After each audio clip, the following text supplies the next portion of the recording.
for not only honoring and acknowledging women, but acknowledging the issues that we all need to be talking about.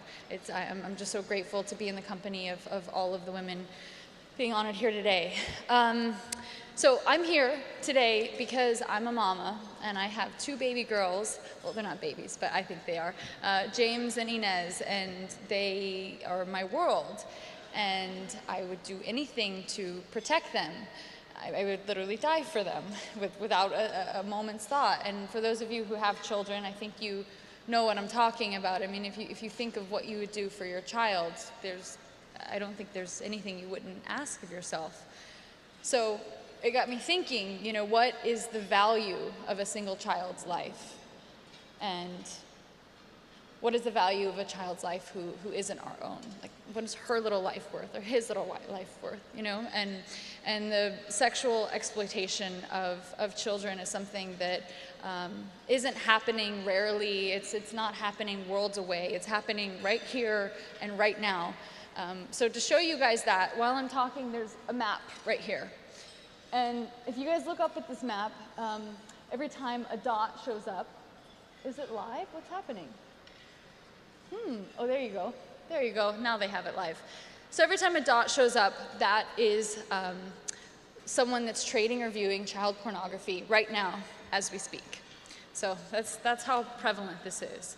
And I didn't really know what child pornography was. You know, we all sort of have an idea of it, and I was afraid to ask as a mother, you know, because it would be very painful to hear. And I felt like I had to ask, though, and I feel like I have to share it with you guys now. And it is disturbing, and I want to warn you, but I feel it's my responsibility to tell you guys, because it is the truth. And I believe if we all knew this, we would dedicate much more of ourselves to stopping it. So when I asked what child pornography entailed, yes, it's nude images of boys and girls under the age of 18. But now, because of high-speed internet, it's also videos very prominently. And videos of kids, and by kids I mean prepubescent, visibly prepubescent. And they make the distinction because of the internet and there's so much content, these pedophiles are desensitized. Because of that, the kids are getting younger and the content is getting that much more devastating. So when this law enforcement officer told me this, I asked him how young are the young kids he's seeing, and he told me infants. And I have a 6-month-old baby. So I said, what does that mean, you know, like what does an infant mean? And he said, with the umbilical cord still attached.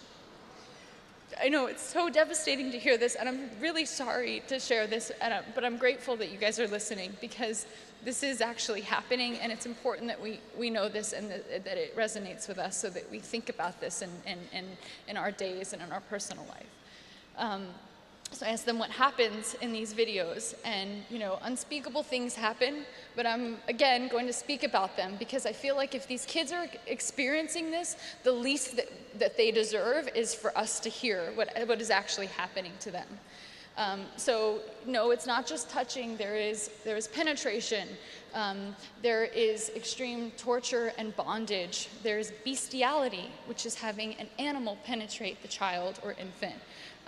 There is incest. I mean, they said you think of it, anything you could think of, it's out there and it's being traded, and it's 30 to 50 million files a day being traded that we know of. I mean, you can see what's happening right now. And this is happening to any child and every child. You know, 90% of children know their abusers. So, you know, our children are at risk. You may know this person. It may be a doctor. It may be a coach.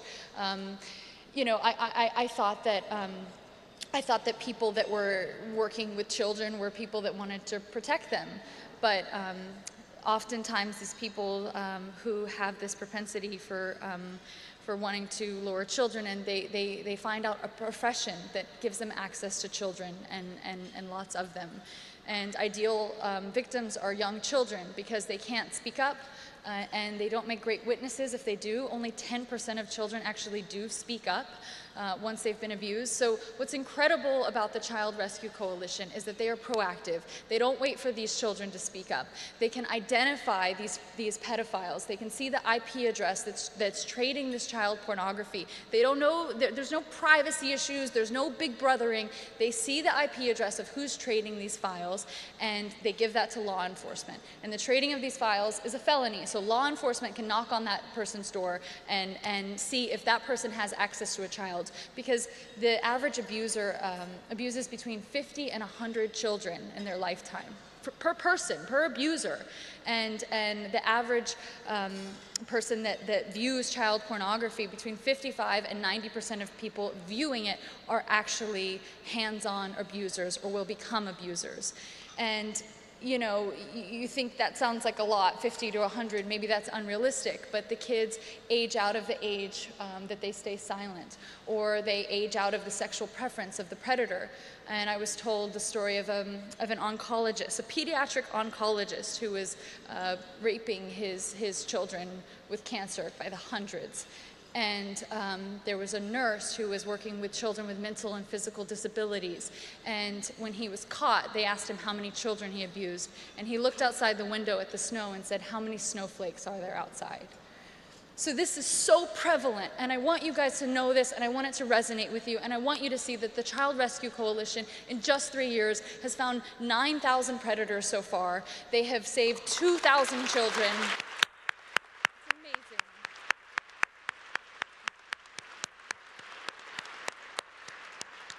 And yes, they need donations. That's great, because then they can continue to make this tool free for law enforcement, but they also really need introductions, which is why I've been talking for way too long, and I'm very aware of that, and I'm sorry. But you guys are all very important and well-connected people, so this is my time to tell you, they need introductions. They need introductions to big companies. So for example, let's say, you know, because they have the IP address of all of these predators, they could give the IP address over to care.com or Uber, and if that person is filing for an application to work at this company, to become a nanny or a driver, they're immediately rejected because they've traded child pornography. Or if Comcast wants to receive their list of IP addresses, or any big internet service provider, they can block that content from being shared because they know what those files are. There are no privacy issues. They just block that illegal content. So why the hell are we not doing this? It makes no sense. We have to make these introductions. We have to help these kids. It doesn't infringe on anything legally. So I just encourage you, table 17, we have flyers with the list of companies that need introductions. So thank you to Carly Youst, who's here, the founder and CEO of the Child Rescue Coalition.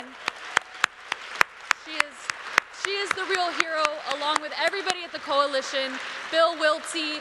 Thank you to everybody protecting our children. They are the real heroes. And thank you to all of you who spent your afternoon sitting here, listening to all of us talk about these things that are really painful.